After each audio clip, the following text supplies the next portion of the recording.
The biggest threat to your success is not your critics or haters. The real threat comes from those who are closest to you who reinforce your blind spots. Listen to this story about President Truman. It highlights a hidden danger that could derail your success.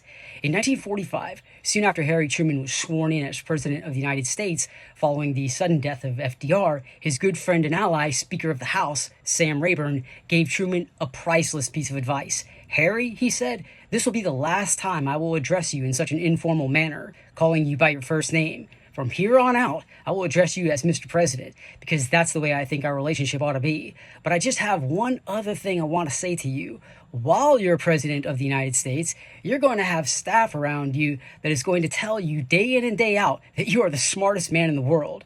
And that's going to have a real effect on you. But the truth is, Mr. President, you and I both know it's a damn lie." This is the Rayburn rule. You don't have to be president to be surrounded by people who tell you only what they think you want to hear. All leaders face this threat to a greater or lesser degree. In fact, studies in organizational behavior consistently show that senior executives frequently receive filtered or softened information from their teams. Subordinates habitually withhold bad news or unpopular opinions. Naturally, this leads to bad decisions because you're not getting the truth. They're not telling you what they really think or know. Never mind challenging your assumptions and questioning your beliefs.